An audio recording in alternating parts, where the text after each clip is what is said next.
استطاعت رکھتا ہے، طاقت ہے۔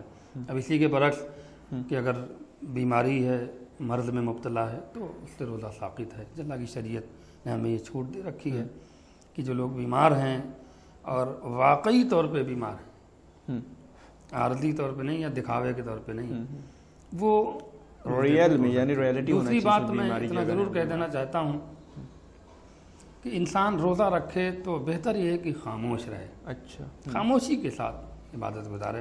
ہاں آج ہمارا یہ روزہ ہو گیا اور یہ رکھا اور وہ رکھا، ہم بنا سحری کے روزہ ہیں، دیکھو نا ہم اٹھ کے پانی بھی نہیں پیے، یہ جو ساری باتیں آپ بیان فضول کی کرتے ہیں لوگ، اس سے کوئی فائدہ حاصل ہونے والا نہیں ہے۔ اچھا آپ کس کے بیان کر رہے ہیں؟ بندوں کو دکھا رہے ہیں ہاں یا خدا کے لیے روزہ رکھ رہے ہیں؟ بے شک بے شک اگر خدا کے لیے ہے، نیت آپ کی یہ ہے، ہاں تو پھر آپ بندوں سے یہ کیا کہہ رہے ہیں کہ ہم ایسے روزہ رکھتے ہیں اور ہم نے یہ روزہ رکھا اور ہم نے وہ روزہ۔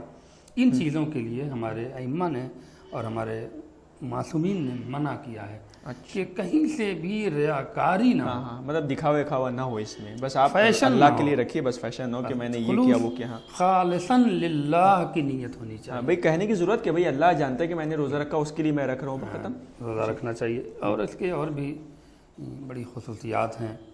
اللہ اس مہینے کو یقیناً ایک بہت عظیم مہینہ اس نے ہم مسلمانوں کے لیے بنایا ہے کہ انسان اس میں چاہے تو اپنے گناہوں کو معاف کرا سکتا ہے، استغفار کرے، توبہ کرے۔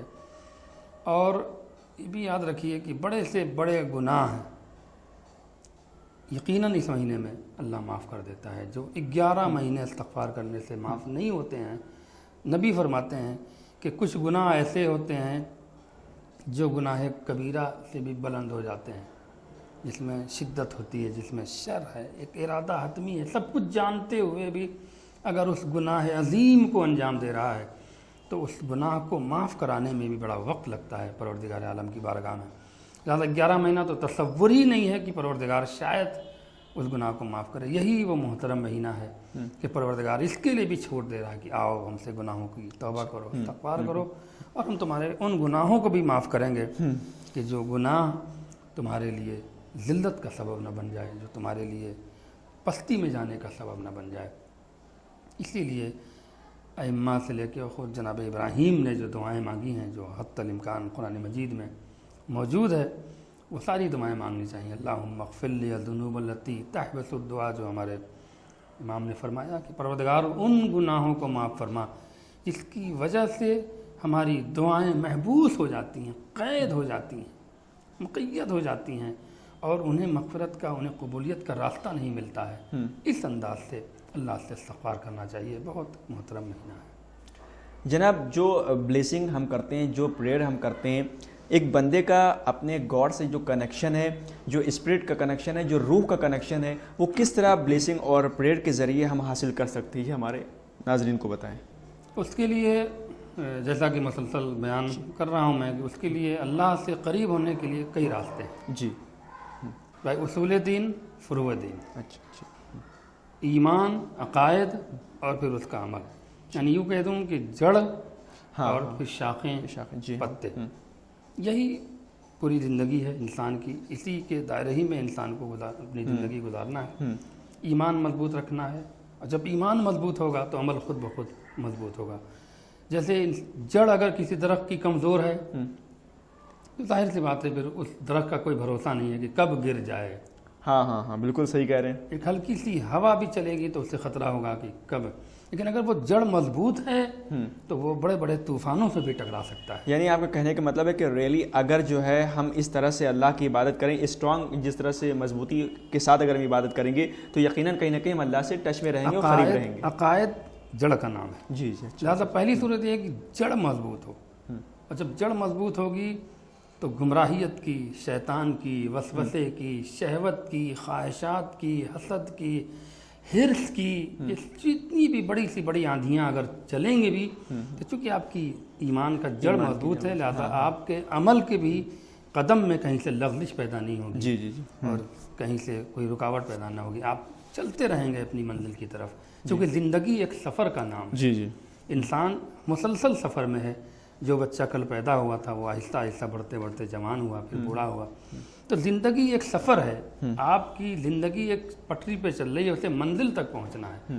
اس منزل کو پانے کے لیے بہت سی رکاوٹیں آئیں گی، بہت سی سختیاں آئیں گی، بہت سے مشکلات آئیں گے، ان تمام چیزوں کا سامنا کرتے ہوئے آپ کو اپنا ایک ہدف حاصل کرنا ہے۔ ہاں بالکل، بے زندگی بے مقصد نہیں، با مقصد ہے، با مقصد ہے، بے اور شک وہ مقصد یہی ہے کہ آپ عبادت پروردگار کو انجام دیں۔ بے شک یہی سب سے بڑی عبادت کی ذمہ داری اور یہی زندگی اور عبادت کا ایک فلسفہ ہے کہ جب پروردگار عالم نے معمولی سی چیز کو، ایک ذرے کو بھی بیکار نہیں پیدا کیا ہاں ہے، بالکل بالکل تو بے شک انسان کیسے بیکار پیدا ہو سکتا ہے؟ جی جی جی یہ ہے رمضان۔ اب آپ نے کہا کہ اللہ سے قریب ہونے کا وسیلہ بنے گا، ایک نماز ہے۔ ہاں بالکل، نماز اگر قبول ہے تو ہر عمل قبول ہے، سارے عمل قبول ہیں، جی بالکل ہر شے کے لیے ایک چراغ معین ہے، اور انسان کے دل کا چراغ اس کی نماز ہے۔ بے شک بے شک، واہ نبی کریم نے ارشاد فرمایا کہ چاہتے ہو کہ اگر قبر میں تمہارے روشنی رہے، چراغ رہے، تو نماز کے پابند ہو جاؤ۔ واہ واہ واہ، سبحان اللہ، بالکل نماز تقرب الہی کا وسیلہ ہے،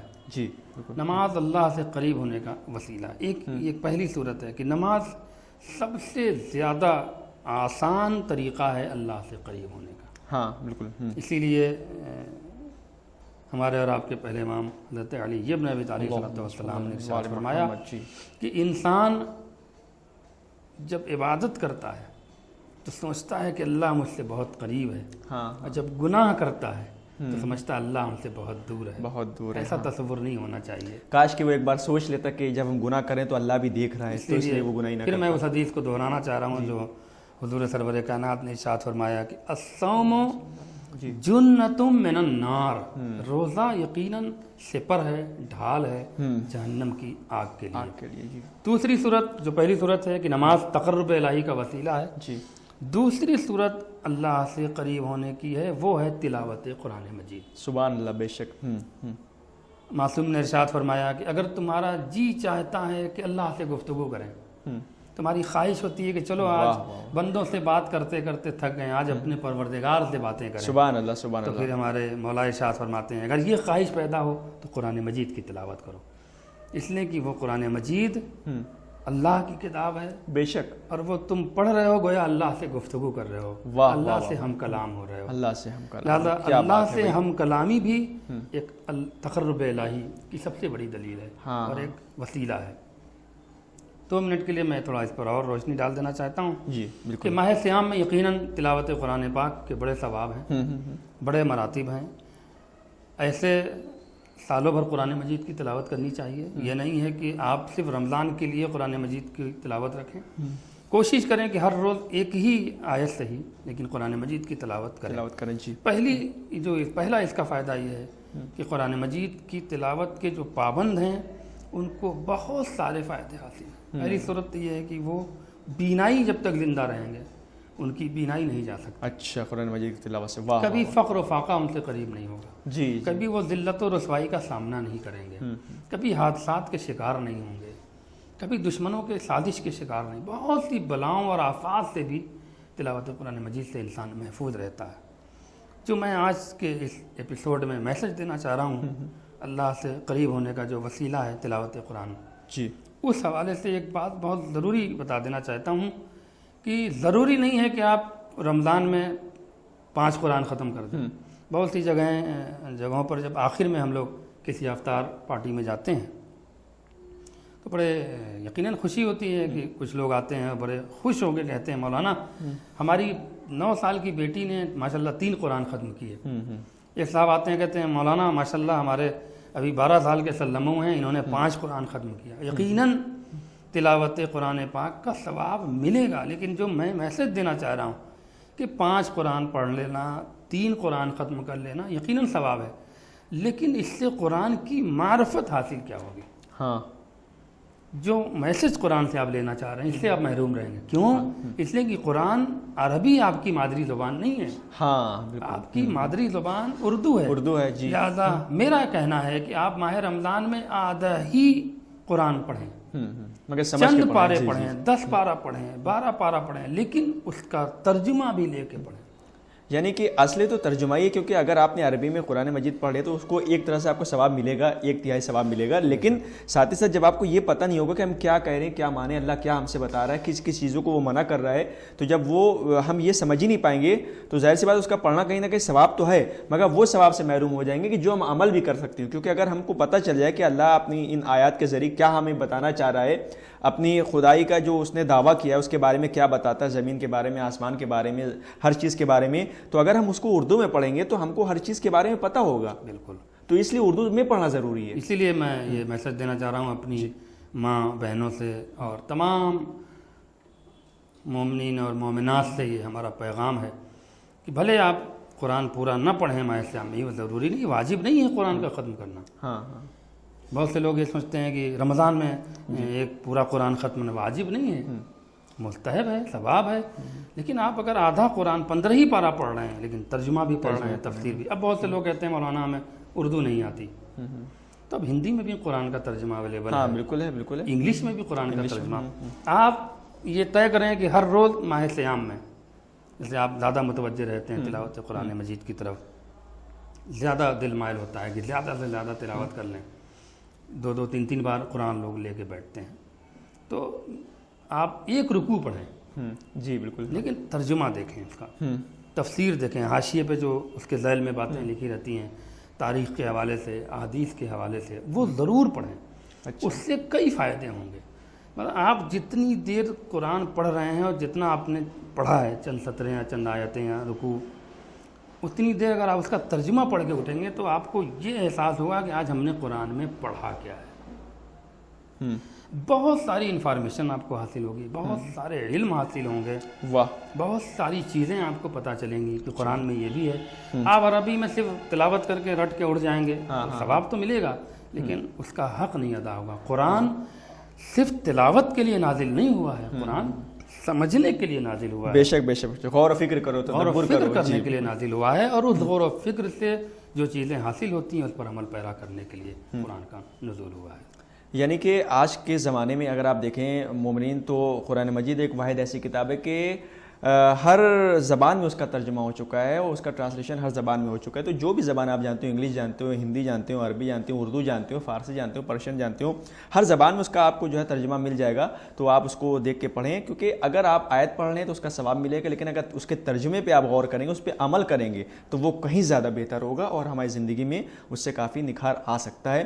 اور مومنین، کیونکہ قرآن مجید آج پوری دنیا میں بہت ہی زیادہ تعداد میں پڑھا جاتا ہے، کیونکہ ظاہر سی بات ہے ہر مسلمان پڑھتا ہے، اور پھر کیونکہ اس کی گارنٹی بھی خدا نے لی. اللہ نے فرمایا کہ انا نحن نزلنا الذکر وانا لہ لحافظون، بے شک ہم ہی نے اس قرآن مجید کو نازل کیا اور ہم ہی اس کی حفاظت کرتے ہیں.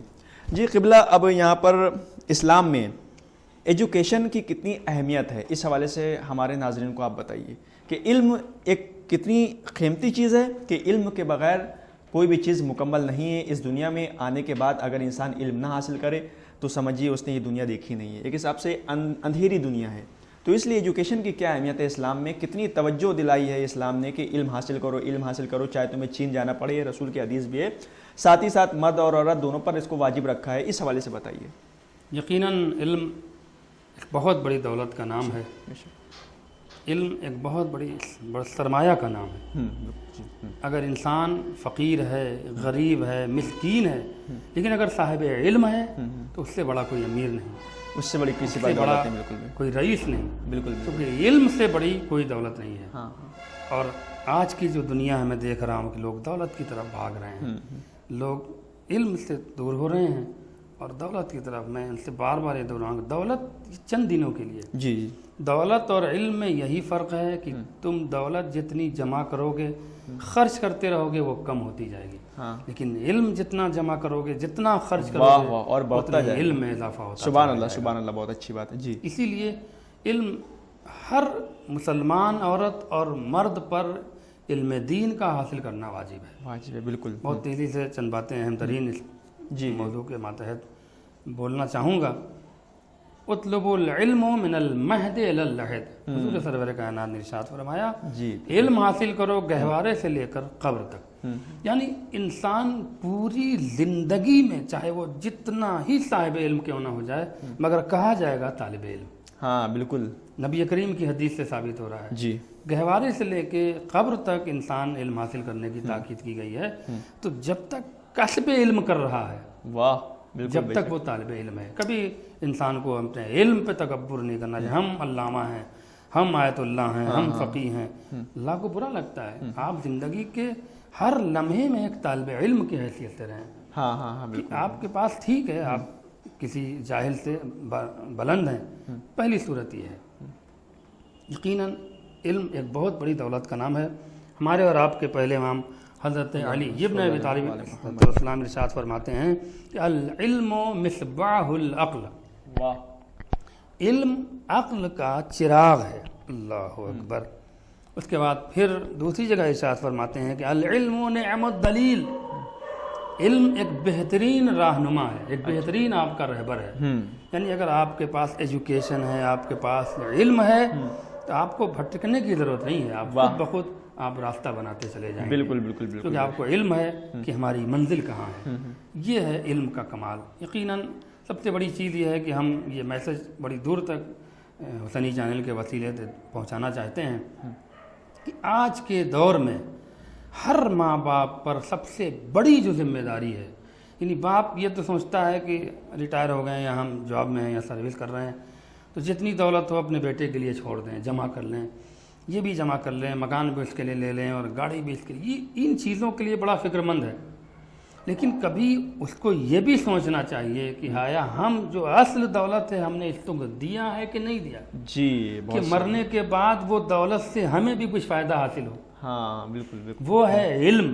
بے شک بے شک علم. اب یقیناً علم ایک وسیع چیپٹر ہے, ایک وسیع موضوع ہے.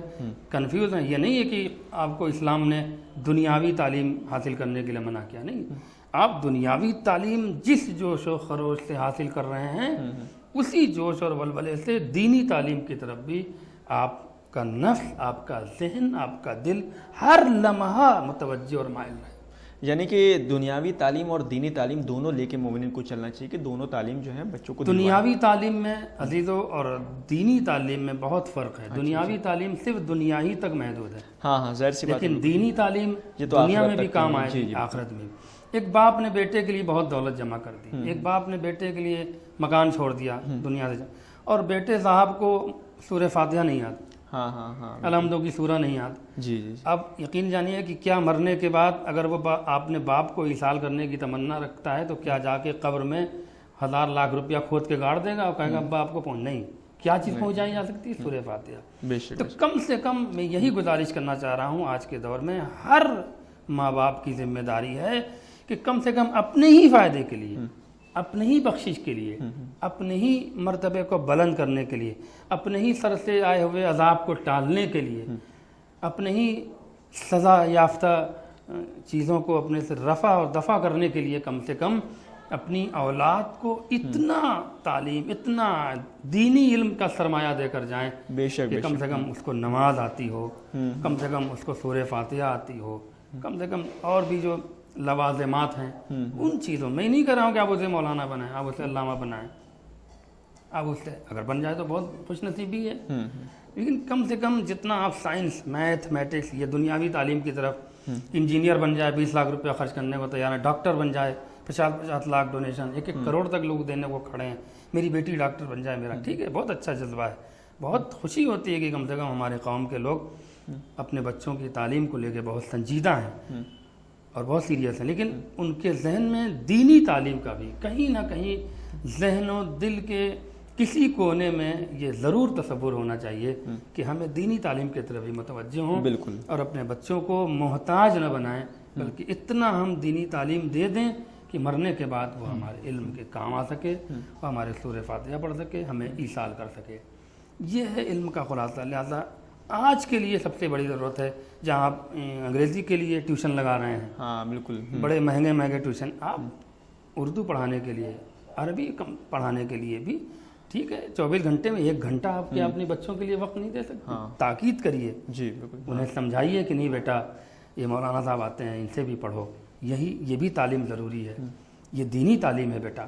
جب آپ شروع سے ہی بچے کو ذہن کو آراستہ کر لیں گے تو پھر وہ خود بخود پڑھنے کے لیے آمادہ ہوگا. ضروری نہیں ہے ٹھیک ہے آپ کے پاس بچے کے وقت نہیں ہے کہ آپ مکتب بھیج سکیں, مدرسہ بھیج سکیں, تو آج کے اس دور میں آپ کسی اچھے عالم کو پکڑ لیں جو آپ کو بچے کو گھر آ کے کم سے کم بنیادی چیزیں جو ہیں جو اسلام کی ہیں وہ ایمان کی ہیں تو وہ تو پتہ ہی ہونا چاہیے کم سے کم بچوں کو. اگر انسان صاحب علم ہے تو کہیں شرمندہ نہیں ہو سکتا, کہیں ذلیل. اسی لیے مولا کائنات حضرت علی ابن ابی طالب علیہ السلام نے ارشاد فرمایا کہ عالم جاہل دوست سے کہیں بہتر عالم دشمن ہے. جی بالکل, واہ, آپ نے غور فرمایا. اس کے بعد پھر ہمارے اور آپ کے چھٹے امام امام جعفر صادق علیہ السلام ارشاد فرماتے ہیں, یہ بہت اہم ترین حدیث ہے عزیزو ناظرین. اس حدیث کو لکھ لیں گے اور اس میسج کو امام کے اس قول کو دور تک پہنچائیں گے. شاید اس حدیثی کے ذریعے کچھ لوگ علم کی طرح متوجہ ہو جائیں. امام نے فرمایا ہمارے اور آپ کے چھٹے امام نے کہ 4 لوگوں سے کبھی دوستی نہ کرنا. جی 4 لوگوں سے کبھی دوستی مت کرنا. پہلا جو نام لیا میرے مولا نے وہ ہے جاہل. ہاں بالکل, کبھی کسی جاہل سے دوستی نہ کرنا. کیوں؟ اس لیے کہ جاہل اگر تمہیں فائدہ بھی پہنچانا چاہے گا تو تمہیں نقصان پہنچے گا. ہاں بالکل, کیونکہ اس کے پاس علم نہیں ہے, عقل نہیں ہے. العلم مصباح العقل. جب اس کا عقل اندھیروں میں ہے, واہ واہ, جب شعور اندھیروں میں ہے, اس کے اندر روشنی ہے ہی نہیں, تو جو بھی کوئی اقدام کرے گا, جو بھی عمل انجام دے گا, اس کے نتائج ضروری نہیں ہے کہ اچھے ہوں, زیادہ تر وہ نتائج نقصان دہ ثابت ہوں. لہٰذا ہم فرماتے ہیں کہ کبھی کسی جاہل سے دوستی نہ کرنا, عالم سے دوستی کرنا بے شک, ہمیشہ عالم سے. دوسرے کہتے ہیں میرے مولا کہ کبھی کسی کنجوس سے دوستی نہ کرنا. اس لیے کہ کنجوس تم سے تو چیزیں لے کے کھا جائے گا لیکن کبھی اپنی چیز تمہیں دینے کے لیے نہیں سوچے گا. اس کے بعد امام فرماتے ہیں کہ کبھی کسی بزدل سے دوستی نہ کرنا. اس لیے کہ بزدل کی پہچان یہ ہے کہ جب تم پر کبھی وقت پڑے گا تو وہ تمہیں چھوڑ کے بھاگ جائے گا. لہٰذا امام کرتے ہیں ایسے لوگوں کو دوست بنانے کی کیا ضرورت ہے. اس کے بعد امام فرماتے ہیں کسی جھوٹے کو دوست نہ بنانا. جی بہت اچھے سنہرے الفاظ ہیں. جھوٹا اگر تمہارے بارے میں کہیں سچ بھی بولے گا تو لوگ اس پر یقین نہیں کریں گے. ہاں بالکل, کیا بات ہے بھائی, کاش کہ ہم لوگ سب ان باتوں پہ عمل کریں. لہٰذا اب اس سے یہ ثابت ہوتا ہے کہ یقیناً انسان کو جھوٹ بولنے سے پرہیز کرنا چاہیے. لیکن جھوٹ امام فرماتے ہیں کہ جو شخص جتنا زیادہ جھوٹ بولے گا اتنا ہی اس کے چہرے کی رونق چھینتی چلی جائے گی. واہ کیا بات ہے, اس کے چہرے پہ پھٹکار برستی چلی ہاں جائے گی. بالکل, اس بہت بڑا گناہ ہے, سیاہ ہوتے چلے جائیں گے. لہٰذا اگر ناظرین مومنین چاہتے ہیں کہ اس کے چہرے کی رونق باقی رہے, جی اس کے چہرے کا وقار باقی رہے, تو سچ بولنے کی کوشش کریں. حتی الامکان اگر بہت مجبوری ہے, جان مال عزت آبرو خطرے میں ہے تو تقیہ ہے, وہاں آپ جھوٹ بول سکتے ہیں. لیکن اگر آپ اختیاری صورت میں ہیں تو سچ بولنے کی کوشش کریں. اور روزانہ اگر کوشش کریں گے, اگر کوئی انسان جھوٹ بول بھی رہا ہے تو دھیرے دھیرے کوشش کرے کہ ہم جھوٹ کو کم کریں, تو انشاءاللہ جھوٹ اس کا کم ہو جائے گا, وہ سچ بولنے لگے گا. اور اگر صاحب علم ہے تو مجھے یقین ہے کہ وہ حتی الامکان جھوٹ بولنے سے پرہیز کرے گا. جی علم کے بڑے فضائل ہیں, اس کی بڑی مراتب ہیں. یقیناً میں پھر بار بار کہتا ہوں کہ ہر انسان کو علم دنیا کے ساتھ ساتھ علم دین کی طرف بھی متوجہ ہونا آج کی دنیا میں بہت ضروری ہے. ورنہ کتنے دولت مند مر گئے, کتنے سرمایہ دار دنیا سے چلے گئے, کوئی ایک فاتحہ پڑھنے والا نہیں, جی بالکل, کوئی ایک وصال کرنے والا نہیں. اگر اپنے اولاد کو وہ دینی تعلیم دے کر گئے ہوتے تو مرنے کے بعد بھی قبر میں مطمئن سے ہوتے. کیونکہ وہ واقعہ آپ کا سنا ہوا ہے, بہت تیزی سے سنا دوں کہ سلمان فارسی کے ساتھ نبی کریم قبرستان سے گزر رہے ہیں.